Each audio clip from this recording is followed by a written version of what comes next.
정당성을 전제로 바꿔야지. 비정당한 걸 정당으로 바꾸는 것은 이것은 오류 수정이지. 변경이 아니에요. 이거 변경이 아니에요. 이것은. 그럼 여기서 이제 회계 변경은 오류 수정과는 차이가 있는 거예요. 그럼 회계 변경은 그때는 맞았으나 그때도 맞았다. 정상적으로 맞는데 정책상 이런 방법으로 전환할 수밖에 없다. 이러한 정책이 바뀔 수도 있고 또 옳은 방법으로 해왔었는데 갑자기 올해서부터 감가상각을 하는데 잔존가치가 변화가 있거나 또는 바로 구식 진보화의 가능성이 있으니까 좀 방법을 바꿔서 정액법보다는 정률로 해서 좀 상각을 많이 하자. 이런 식으로 회계 정책이나 바로 추정을 바꿀 수가 있다는 것이죠. 이런 것들을 우리는 뭐냐? 회계 변경이라고 얘기하는 것이고, 오류 수정은 잘못된 것이 과거 관행이 잘못됐으니까 뜯어 고치는 것을 우리는 오류 수정이라고 하는 오류. 그래서 우리가 바로 오류가 없는 서술이 돼야 되는 거예요. 그래서 오류는 잘못된 것을 뜯어 고치는 것이고 변경은 다른 방법으로 대체나 다른 방법으로 바꾸는 것을 말하는 거예요. 정당성을 전제로 하고. 그럼 이제 오류 수정 이런 것은 보통 시험 문제 나올 때도 있고 안 나올 때도 있는데 가끔 가다 뭐 경련 정도의 한 문제 정도 나온다 생각하면 되는데 이게 종전에 잘 안 나왔으니까 올해는 꼭 한 번 나올 가능성이 있는 것 같아요. 그러니까 참고해 주시고. 회계 변경에는 회계를 변경하는 것은 회계 자체를 바꾸는 것, 바로 정책을 바꾸는 것, 그 다음에 추정치를 바꾸는 것, 이렇게 두 가지로 나눠볼 수 있고 오류 수정은 뭐 잘못된 것을 뜯어 고치는 절차다 생각하면 되는 겁니다. 그러면 첫 번째 회계 변경을 한번 보겠습니다. 회계 변경. 이 회계 변경은 뭐냐? 보다 더 목적 적합하고 거기 밑줄 그시고 신뢰성 있는 정보를 제공하기 위하여 회계 변경이 필요하다면 필요한 경우가 있다 이 소리.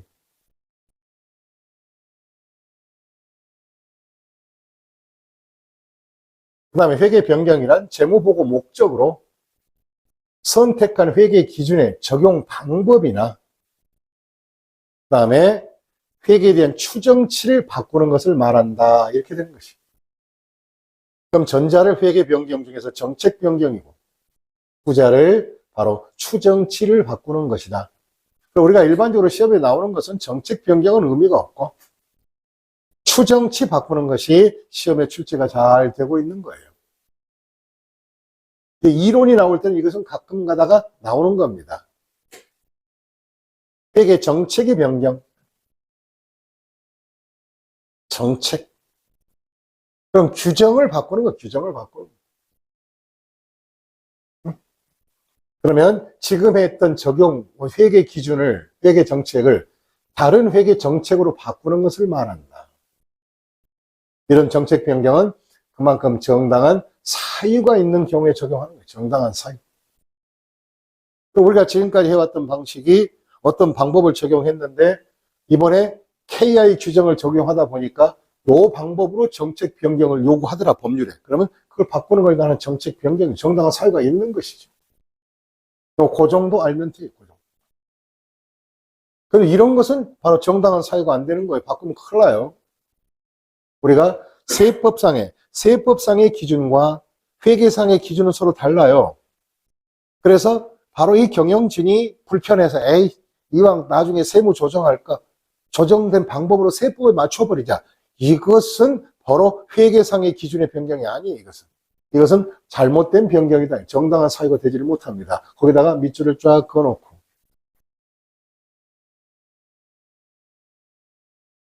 시험 문제에 이렇게 출제가 됐을 때 조금 신경 써야 되겠죠. 세법의 규정과 회계 규정이 달라서 이번에 세법 규정에 맞추어서 정책 변경을 하였다. 그럼 이건 회계 변경에 속한다, 안 속한다? 안 속한 정당한 사유가 되지를 못하는 거예요. 정당성을 가져야 돼. 정당해야 돼. 정당.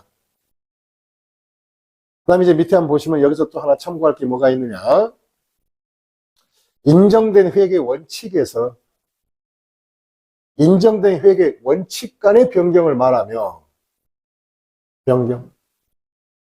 또 인정되지 아니한 규정을 가지고 인정된 회계로 수정하는 것은 정책 변경이 아니라 이건 처음부터 잘못된 것이니까 뭐예요? 고치는 것은 뭐 한다? 오류 수정이다. 이건 변경이 아니고 오류 수정이에요. 오류 수정. 회계 원칙에도 없는 규정을 적용하다가 회계 원칙에 이제 맞추는 거, 이거는 오류 수정이지 하나의 정책 변경을 할 수는 없다는 것입니다. 정책 변경은 주로 어떤 것이냐? 이런 것들, 이건 이론으로 나올 수가 있어요. 자, 재고자산 평가 방법은 선입에서 평균법으로 변경했다. 그건 전부 다 회계에서 인정해 주니까 이제 우리는 선입보다는 평균이 낫겠다라고 하는 거 바꾸는 거. 하나의 정책 변경에 속하지요. 근데 만약에 재고자산을 후입선출법으로 해서 후입선출법으로 해오고 있다가 선입선출법으로 바꾼다면 이것은 변경의 정책 변경에 속할까 아닐까를 판단해 주셔야 돼요. 이것은 정책 변경으로 본다 안 본다?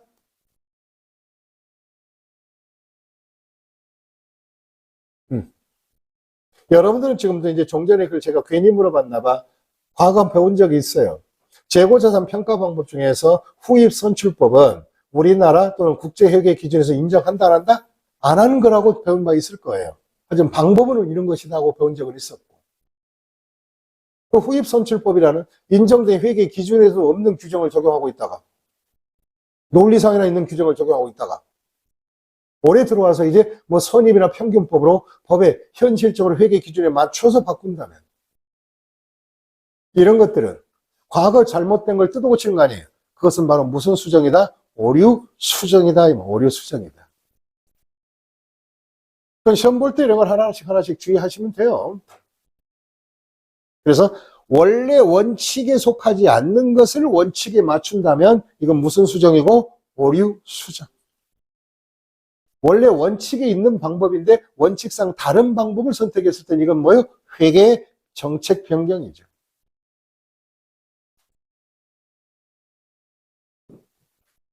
그 다음에 우리가 증권을 샀을 때 단가 계산을 산정 방법을 인정해 준 게 총 평균을 내든가 이동 평균을 내든가 같은 회사 주식을 계속 샀을 때 말이에요. 변경을 하는 것들이다. 그 다음에 유형과 무형 자산에 대한 측정 방법을 우리가 원가 모형이 있었고 다시 무슨 모형? 원가.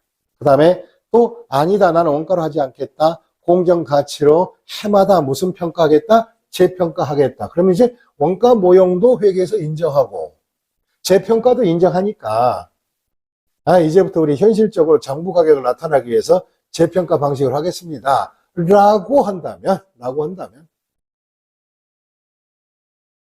재평가를 한다면 그런 경우는 하나의 정책 변경에 속한다 이 소리. 그럼 시험 지문이 막 그렇게 나오는 거예요. 무슨 변경에 속한다, 정책 변경이다, 이거 이렇게 하면은 정책 변경에 속한다. 근데 가끔가다 툭 튀어나오죠. 뭐냐? 재고자산 평가 방법을 후입선출법에서 바로 선입선출법으로 바꿨다. 이런 문장이 나오면 인정되지 않는 곳에서 인정으로 바꾸는 것은 이건 정책의 변경이 아니라 뭐다? 오류 수정이다. 이 말, 오류 수정이다.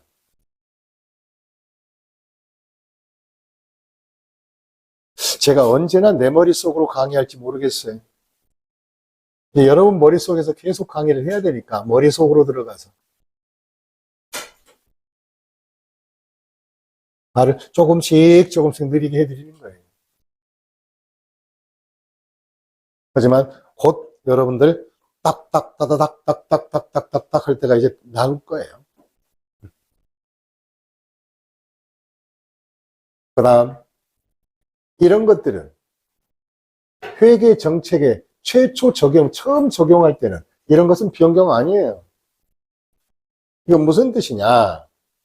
우리 회사는 재고자산 상품은 선입선출법으로 한다.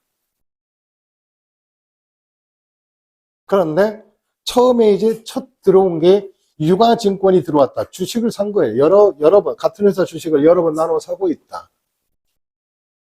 그럼 재고자산의 평가처럼 꼭 그것도 선입선출법으로 따를 필요는 있고 없고 최초 적용을 그냥 평균법으로 했으면 이건 변경이 아니라 그냥 최초 적용하는 기본 방법인 것 뿐이죠. 그 얘기 하는 거예요.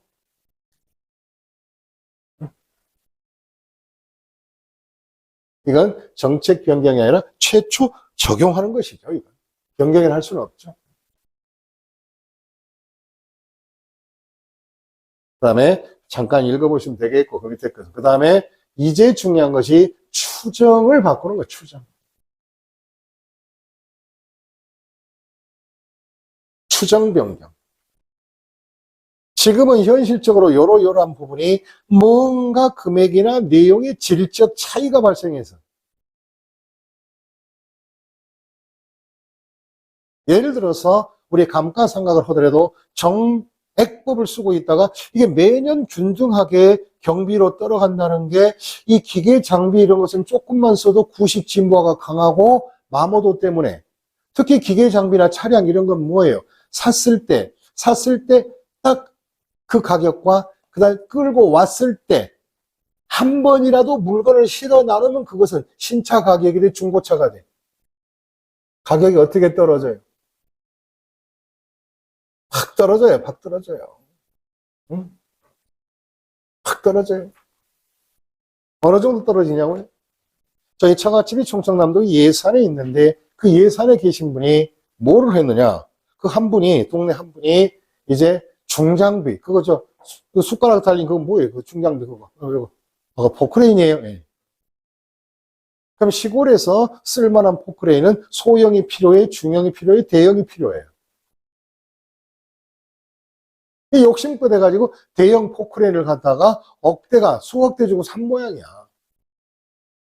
그때 나중에 보니까 큰 공사 하나 따서 움직였는데 다음부터는 공사가 안 들어오고 전부 다 소형.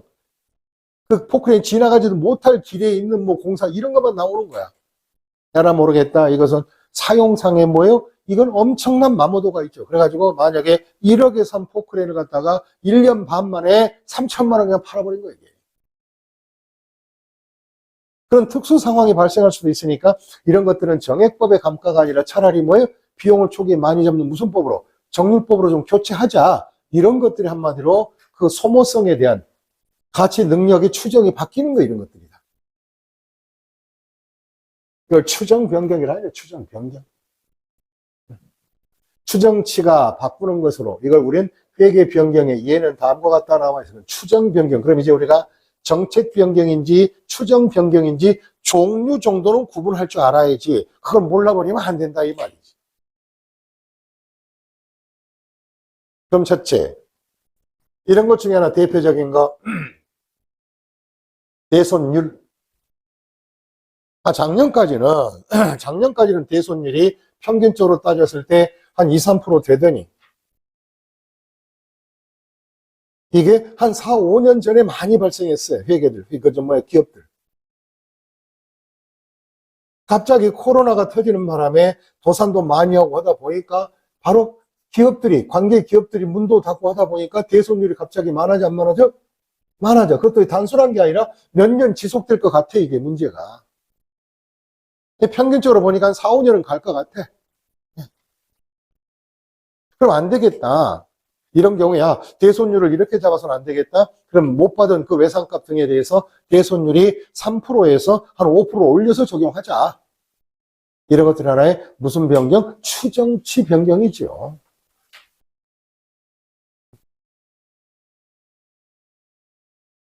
그 다음에 재고자산 진부화들.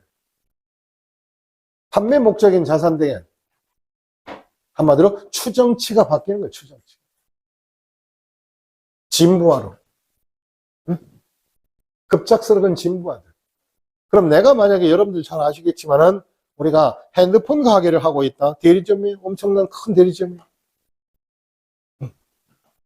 핸드폰도 핸드폰이 신판이 출판되게 되면 보통 그것이 1년 이내에 다시 또 이상한 것도 준비를 해야 하네요. 우리나라 핸드폰은 특징이 있잖아요. 사게 되면 처음에는 바로 신제품이죠.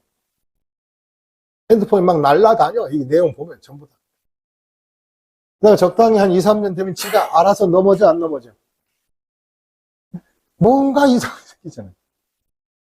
그래서 신제품 출시 이후에 바로 새로운 가전제품이나 이런 것이 출시될 가능성이 있을 때는 갑자기 진보화 현상이 나타나요. 무슨 보화요? 진보화. 진보화로 인하여 갑자기 가격이 폭락할 것 같다. 이런 추정치를 바꾸는 거죠. 평가손익을 과대하게 잡자, 뭐 이런 것이죠. 그 다음에 금융자산이나 금융부채 공정가치 추정치를 바꿔야 되겠다. 공정가치. 그럼 원가법으로 하지 말고 공정가치로 추정치를 바꿔서 적용하자, 뭐 이런 것도. 추정 변경. 특히 이것이 제일 많이 나오죠. 감가상각 자산의 내용 연수와 잔존가치 또는 미래적 효익에 대한 소비 형태의 추정을 바꾼다. 이 소리는 뭐 잔존가치가 바뀌거나 또는 바로 개조 등을 해서 내용 연수가 연장되거나 또 갑자기 감가상각이 이건 적게 해서는 안 되겠다, 많이 하자, 이런 식으로 감가상각을 바로 정율법 등으로 전환하는 것들, 이런 형태가 하나의 추정치 변경이다. 그 다음에 품질 보증 채무도 마찬가지로 갑자기 보증 채무율에 대한 보증 비용이 커진다. 이런 것들을 변경하는 것들, 이걸 우리가 바로 추정 변경이라 그래.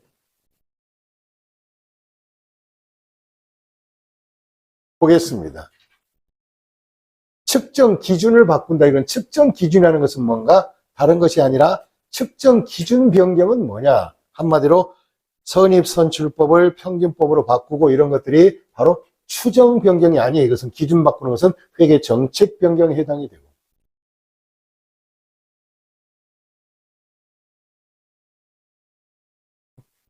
그 다음에 정책 변경의 효과와 추정 효과가 둘 다 나타날 수 있는 것. 다시 말해서 어느 쪽인지 구분이 안 되는 것들은.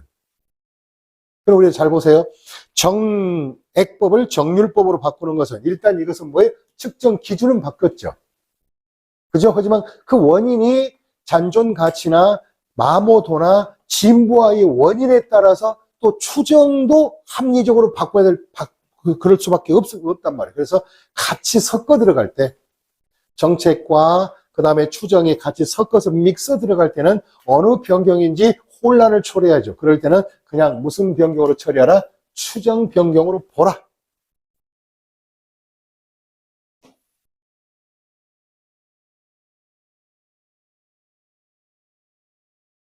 추정 변경으로 보라.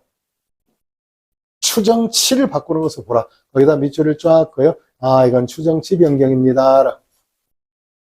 그래서 우리가 감가상각을 정액법, 정률법으로 이렇게 바꿔치기 하는 것은 정책도 들어가 있지만 결국은 잔존가치나 내용연수, 감가상각의 마모도 이런 추정의 가치가 바뀌는 걸로 간주해야 되기 때문에 둘 다 섞어 있을 때는 무슨 변경 쪽으로 판단한다? 추정 변경으로 하라. 그럼 시험 볼 때 잘해야 돼요. 감가상각을 하는데 정액법에서 정률법으로 바꿨다. 회계 정책 변경이다 그러면 맞고 틀리고 무슨 변경으로 가라? 추정 변경이다. 추정 변경 이것도 전번에 유형자산 하면서 해봤었습니다. 그 다음에 이건 이제 변경을 다 해봤고 그 다음 오류 수정. 이 오류 수정은 정당한 방법에서 다른 정당을 찾는 거예요? 아니면 부정당에서 정당을 찾아가는 거예요? 부정당에서 정당을 찾아가는 거. 이것은 당연히 뜯어 고칠 대상이지 이것은 한마디로 변경이라고 하는 건 아니죠. 뜯어 고쳐야지 이건. 뜯어 고쳐야지. 그래서 오류 수정은 당기 중에 발견한 당기 잠재적 오류나 후속 기간에 발견하기 전에 전기 이전의 오류를 재무제표 발행 승인 전에 수정을 한다. 고치면 돼, 승인 전. 뜯어 고치면 되겠지.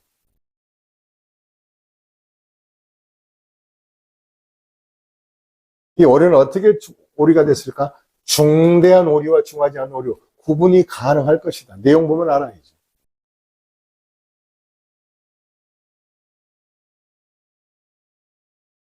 그럼 이런 오류들이 발생을 했을 때 바로 의사결정에 중대하게 영향을 미치게 되겠지. 오류를 고쳐야 된다. 그럼 고치는 방법은 어떻게 할 것인가? 이거 조심해야 됩니다. 작년에 잘못된 것을 올해 고치거나 아니면 변경하거나, 변경은 역시 정책이냐 추정이냐 바꿨을 때 이제 회계 처리를 어떻게 할까? 새로운 것이 바뀌었을 때 그 전에 발생한 사건에 대한 그 회계 처리 잘못됐거나 아니면 고쳐야 될 부분이 있다면 어떻게 회계 처리할 것인가? 야, 올해는 뭔 잘못이냐? 올해가 바뀐 거지. 그러면 전에 잘못된 부분을 계산을 해서 전기에 속하는 전년도에 가서 재무제표를 뜯어 고쳐라. 그럼 이미 보고됐는데 재무제표를 뜯어 고쳐버린다면 문제가 심각해, 안 심각해? 심각하죠. 그래서 조정을 해라. 그러면 전기 거에서 조정해라. 그럼 전기 거에서 조정하라는 것은 전기의 수익과 비용에 관련된 것은 전기 작년도 결산했던 이익잉여금 있어요, 없어요? 그 잉여금에서 조정해버려라. 다시 무슨 금에서? 잉여금. 잉여금에서 조정하라. 추정할 때. 이걸 우리는 소급해서, 과거로 소급해서 잉여금 등을 바로 플러스 마이너스 하는 걸 우리는 소급법이다. 다시 무슨 법이다? 소급 적용하겠다. 그러면 전기 2월 이익잉여금에서 넘어온 이익잉여금에서 전기에 관련된 수익과 비용이 발생했다면 거기서 조정해 주면 돼. 2월 이익잉여금에서 수정하고 수정해라. 2월 이익금에서 수정하면 뭐 전에 끝까지 잘못된 것은 전 재무제표에 반영을 해주니까 기간별 비교 가능성을 유지할 수 있고, 그 다음에 또 정기걸 수정하면 이미 보고된 것과 나중에 이익잉여금의 차이가 발생하니까 또 신뢰성이 약간 결여되기는 하죠. 근데 이건 의미가 없고, 가장 중요한 소급법은 전기 2월 이익잉여금에서 소급해서 적용하라. 작년 이익금이 넘어온 것에서 수정해라. 그 다음에 일괄처리법, 거기다 밑줄 그으시고, 일괄처리.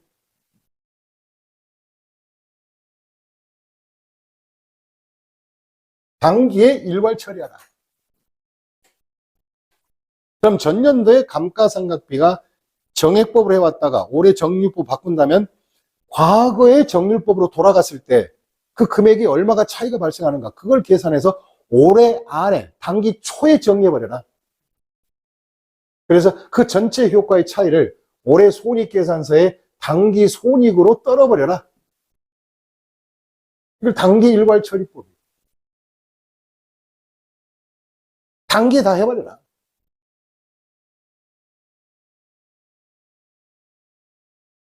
단기에 처리하고 끝내라. 그 다음에 이제 우리가 하는 게 이게 전진법, 다시 무슨 법이에요? 전진법. 이 전진법은 변경된 사항을 올해서부터 앞으로 나가면서 점차적으로 고치면 된다. 즉 다시 말해서 앞으로 잘해라.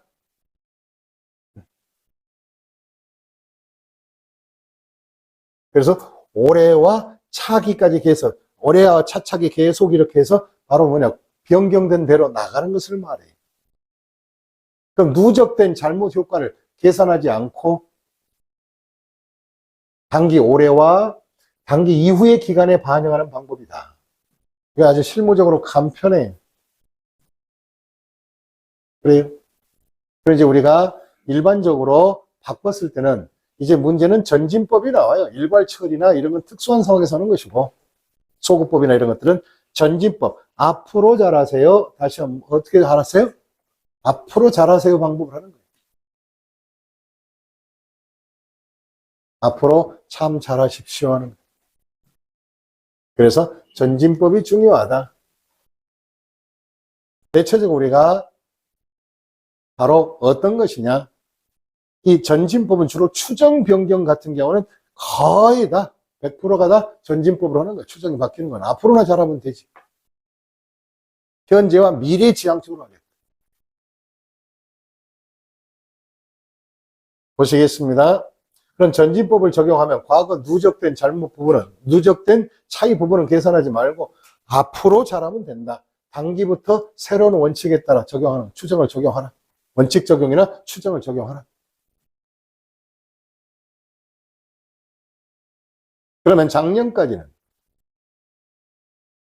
작년까지는 감가상각을 정액법으로 해오다가 그건 인정해주고 올해서부터 정률법으로 바꾸면 바로 새로운 자산의 가치를 측정해서 새로운 가치 모양 장부잔액을 가지고 정률법으로 바꿔가면 돼요. 그럼 과거 재무제표는 수정할 필요가 있고 없고? 없고. 잉여금 건들면 안 돼요. 잉여금을 건드는 것은 뭐예요? 소급법이나 잉여금을 건드려서 과거에 넣으면 바로 잉여금을 조정하는 것이죠. 그리고 우리가 이제 직접 전진법으로 회계 처리하는 방식을 우리가 한번 볼 거예요. 잘 보셔야 됩니다. 예제 회계 추정 변경 언제부터 시작되는지 잘 보세요. 연수를. 자, 결산일 12월 30일 2001년 1월 1일에 기계 장비를 100만 원에 취득하여 사용 시작하였다. 기계 장비의 잔존 가치는 100만 원이고, 10만 원이고, 내용 연수는 5년으로 추정하였으며, 이중 체감법으로 상각하기로 하였다. 추정치 변경은 회계 변경으로 가정해서, 즉, 추정 변경이다, 이 소리. 그게 지시를 해줘요. 추정 변경이다. 안 해도 추정 변경이라는 의미를 알고 있어야 돼요. 그러면 21년도 말에 가서 감가상각비를 계산을 해보자. 22년도 1번, 2번은 이제 나중에 변경명사가 변경하기 전에는 어떻게 될까? 오리지널 해왔을 때 어떻게 되느냐? 이 오리지널 해왔을 때 이렇게 나오겠지. 첫째, 감가상 이중체감법은 내용 연수에 나누어서 정액법의 배법이니까 100만 원에 21년 감가상각비는 100만 원 가지고 내용 연수 5년이니까 5분의 1 하게 되면 20%네. 20%에 5분의 1 하면 몇 프로에? 100만 원 나누기 5분의 1 하면 20%인가요? 네, 20%. 그러면 이중체감법은 바로 정액법 100개는 20% 율이니까 여기에 곱하기 2하니까 40%가 해당되네. 그러면 100만 원에 처음 감가상각비, 오리지널 그냥 해온 감가상각비가 100만 원의 미상각 잔액인 100만 원에다가 40% 하니까 바로 첫 해 감가상각비는 40만 원으로 만들어진 거예요. 그건 정상으로 지금 해오는 거죠. 그리고 감가상각 누계액도 40만 원 만들어졌다. 그럼 이 사람의 장부 잔액은 21년도 말에 장부 잔액은 이 기계 장비는 얼마가 남아있다? 60만 원. 왜? 감가상각 누계가 40만 원 있으니까. 이제 60만 원짜리인데 이제 그 다음 상황이 뭐냐? 22년 초에 성능 향상을 위해서 15만 원에 지출하였으며 성능 향상 거기다 밑줄 그시고 이걸 우리는 재투자한 자본적 지출이라 그래. 무슨 적 지출? 자본적 지출. 자본적 지출은 단기 비용이 아니라 자산 원가에 추가 원가에 집어넣으라 그랬어. 원가에 추가해라. 그럼 이제 바로 어떤 문제가 발생했느냐? 60만 원짜리가 남은 잔액, 장부 잔액 60만 원짜리가 15만 원의 추가 지출이 있었으니 원가가 들어갔으니 15만 원에서 이제 75만 원의 자본적 지출이 발생한 거예요. 해서 75만 원. 그리고 잔존 가치는 아까 우리가 10만 원인데 5만 원이 또 증가했으니까 잔존 가치는 총 15만 원이 나온다는 얘기지. 일단 메모를 해놓고 이렇게. 그런데 이제 2년 연장되었다고 판단한다. 여기까지. 그러면 이 경우에 회계 연도 말에 있어서 이제 정리를 해보자고. 자본적 지출부터. 그러면 2002년도 회계 추정 변경에 해당되므로 전진법을 회계 처리해달라 이 말이에요. 그럼 잘 보시고 여기 보시고 원래 금액은 100만 원에서 100만 원에서 마이너스 감가된 거 40만 원 빼고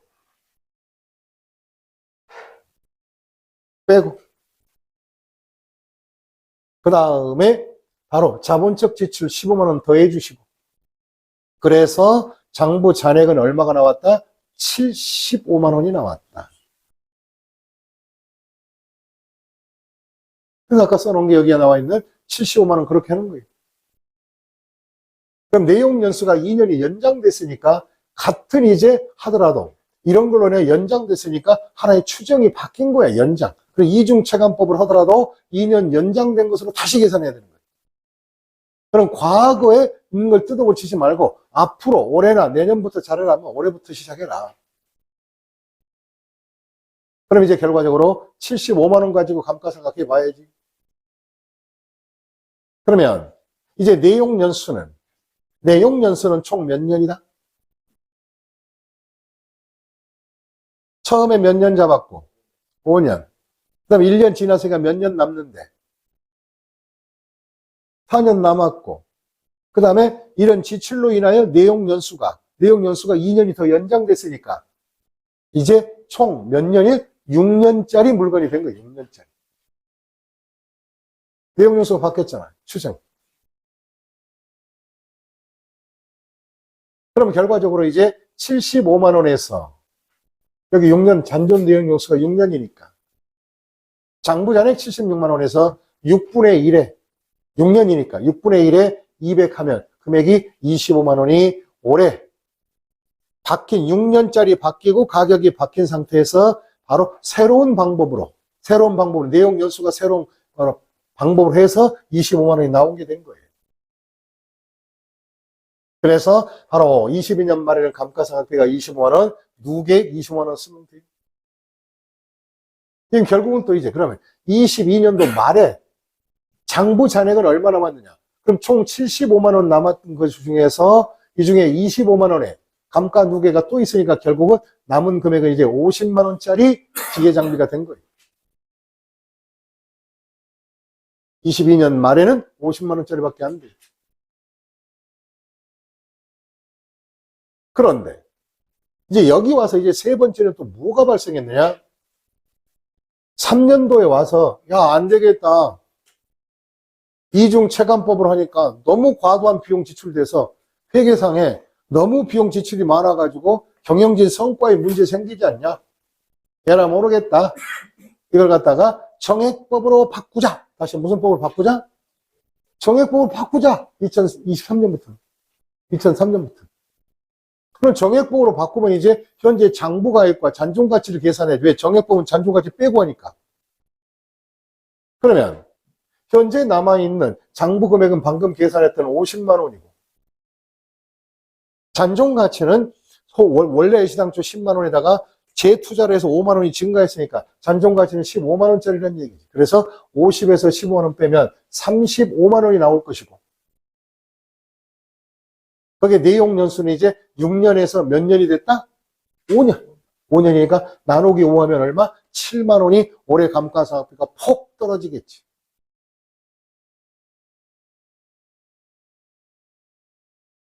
그래서 이 경우에 한마디로 7만 원이고 감가상각 그다음에 누계액이 얼마다? 7만 원 이렇게 나오겠지.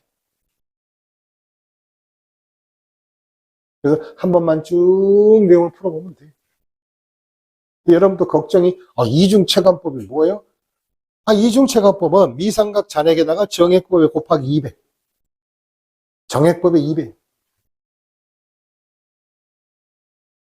이게 대체적으로 시험 볼 때는 이중체감법 여기까지는 안 나오고 그냥 정액법으로 하다가 정륜법으로 바꾸는 게 많이 나와요. 여기까지 해서 우리가 추정 변경하는 방법 배웠습니다. 우리가 또 잠시 휴식 후에 오류 수정에 대해서, 무슨 수정이요? 틀린 거 잡아 고치는 거. 여기서는 수정 후에 얼마가 단기 순이익이 되느냐 이런 것들이 나오니까 이건 조금 더 신경 쓰셔야 됩니다. 자, 시작합니다. 오류 수정. 틀린 거 셀이 고치다. 잘못된 거 두들겨 패서 고쳐야지.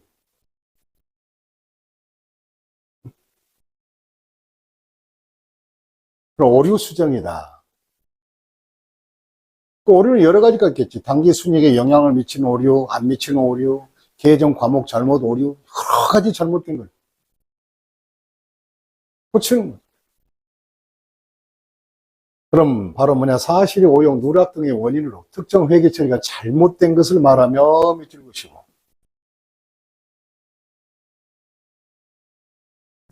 구성 요소나 인식, 측정, 표시 또는 공시와 관련해서 잘못될 수도 있다.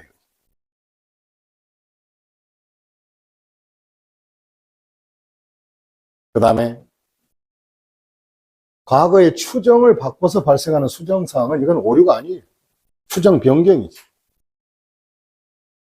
그리고 오류가 발생했을 때 잘못된 걸 뜯어 고칠 때 어떻게 할 거니까 회계 처리 방법.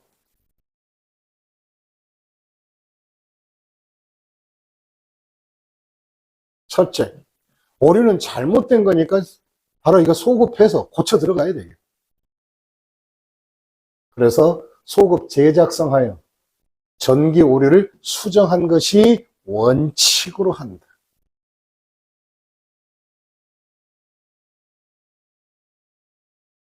그 다음에 이 자체가 오류의 영향을 실무적으로 결정할 수가 없을 때, 이럴 경우는 전진적으로도 할 수 있다. 전진적으로 재작성해라. 원칙은 뜯어 고쳐라. 과거를 접어라. 그냥 불가피할 경우는 점진법으로 앞으로 잘 고쳐서 써라. 오류는 첫째, 순이익에 영향이 없는 오류가 있어요. 그럼 단기 순이익에 관계없는 오류. 이것은 주로 자산 부채 자본에 영향을 미치는 오류. 예를 들면 장기 금융 자산을 단기로 잘못 적였다. 이거 오류 아니야, 오류. 그럼 단기 지우고 장기로 바꾸기만 하면 되지.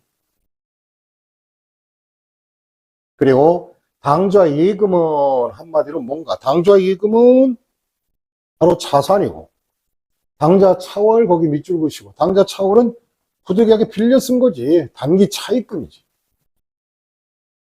단기 차입금. 이걸 갖다가 단기 차입금을 갖다가 A은행의 당좌 예금은 잔액이 남고 B은행의 당좌 예금은 마이너스 차월이 있으면 이 차입금과 당좌 예금은 따로따로 써주는 거지. 이걸 갖다가 상계하거나 그러면 안 된다. 그래서 상계됐을 때 다시 원위치 원상 회복시키는 거, 이런 것들은 바로 회복이나 대체 과정이니까 단기 순이익에 오류는 없는 것이다. 단기 순이익에 영향은 없다 해서.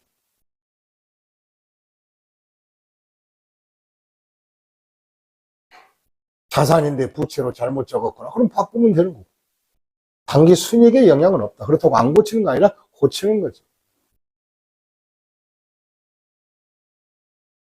그 다음에 손익계산서를 작성할 때 수익과 비용 자체에서만 영향이 미치는 오류예요. 단기 순이익에 영향은 없어요. 예를 들어서 이런 것들, 원래 우리가 일반적으로 이 기능별로 손익계산서 작성하면 매출액 적고 매출 원가도 적어야 되는데, 매출액이 10만 원인데 매출 원가가 8만 원이야. 그런데 이걸 갖다가 싹싹 상계해가지고 2만 원 매출 총액 이렇게만 쓰면 안 된다. 이런 것은 바로 순이익에는 영향은 없으나 이게 과목의 설정에 배열이 잘못된 거예요. 그걸 고치면 돼요. 그럼 지금까지 했다는 것은 단순히 과목을 잘못 설정하거나 상기했을 때 원상 회복만 해주면 되지, 회복했다 그래서 단기 순이익이 증가하거나 감소하는 것은 아닌 상태를 말하는 것이다. 여기까지도 시험에 잘 안 나와요. 이제 포인트는 어느 쪽에 가느냐? 순이익에 영향이 미치는 것들이에요, 이거. 영향이 미치는 것, 거기다가 별 5.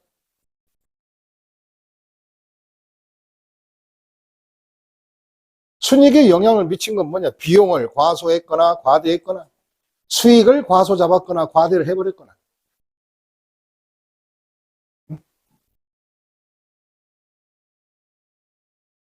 이런 수익과 비용의 연관성이 있다는 거죠. 그럼 손익계산서, 재무상태, 변화가 발생할 수 있어요. 변화가 발생. 그래서 손익계산서 수익과 비용의 과대, 과소 또는 계산 형태의 오류가 발생하는 거예요. 또 재무상태에서는 자산 같은 거, 재고자산을 10만 원이 있었는데 알고 봤더니 창고에 있는 게 10만 원인데 외부에 팔아달라고 적송한 게 5만 원 있었는데 아직 안 팔렸대. 그걸 깜빡 잊고 그냥 누락을 해버린 거야. 그럼 재고자산을 10만 원인 15만 원을 써야 될 건데 15만 원을 써야 될 텐데 10만 원만 기록했다면, 그럼 재고자산이 적게 기록되면은 바로 매출 원가가 커져야 안 커져요? 커지지. 재고자산이 적어지면, 금액이 적게 표시하면. 매출 원가가 큼으로 인하여 그만큼 원가가 커졌으니까 매출액에 대비한 바로 순이익의 이익의 차이가 발생한다는가? 발생하게 된다 이거지. 그래서 손익계산서 대차대조표 동시 영향에 미쳐서 순이익의 증감이 발생하거나 아니면 손익계산서 자체에서 과소 과대로 인하여 바로 뭐냐? 수익과 비용의 문제가 발생하는 것들이다. 그러면 이런 걸 모르고 넘어갔을 때 예를 들어서 비용이 올해 많이 잡았다. 재고상품 잘못해가지고. 그럼 이걸 무시하고 넘어가 버리면 올해는 잘못됐지만 또 내년에는 어떻게 바로 뭐냐? 한마디로 재고자산을 적게 잡은 것이 내년에는 기초가 적어지니까 내년에 가서는 또 매출원가가 적어져 이게. 그로 인하여 내년에 가서는 그 금액이 똑같이 만회되는 것. 올해는 달랐지만 내년에 넘어가면 결국은 평균치가 맞아지는 것. 이런 걸 우린 자동 조정 오류라 그래요. 다시 무슨 조정? 자동. 내버려두면 자동으로 맞춰줘요. 자동 조정.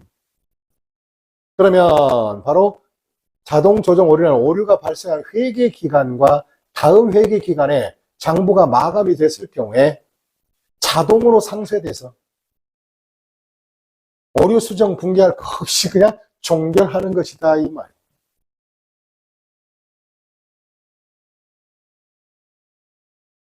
이런 자동 조정 오류는 특히 수익과 비용의 기간 배분을 잘못한 거죠. 예를 들면 이거예요.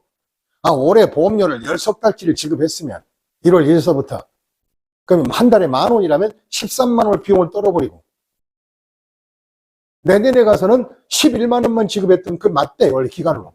맞아요 안 맞아요? 다시 보험료가 한 달에 10,000원인데 1월 1일 날 보험료를 지급하면서 13만 원을 줬다니까 여기 썼다를.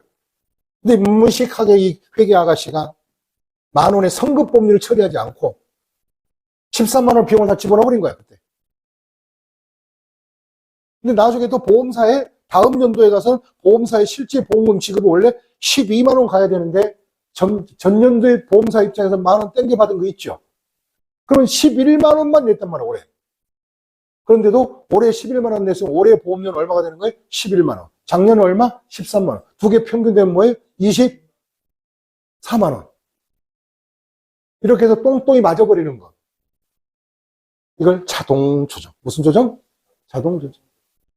저는 올해 한 해의 조정이 아니라 올해는 잘못되더라도 내년 가면 내년 장부 마감했을 때 똥똥이 맞아버리는 거. 이걸 우리 뭐다? 자동 조정 오류지. 자동 조정. 밑줄 긋겠습니다. 예를 들어서 이거 중요합니다. 재고자산의 과소나 과대 자동 조정됩니다. 성급비용, 선수수익, 미수수익, 미지급비용, 비용에 관한 계산 오류가 됐을 때, 시간 계산 오류, 달별 계산 오류, 이런 것이 있을 때 내년감은 자동으로 맞아져요.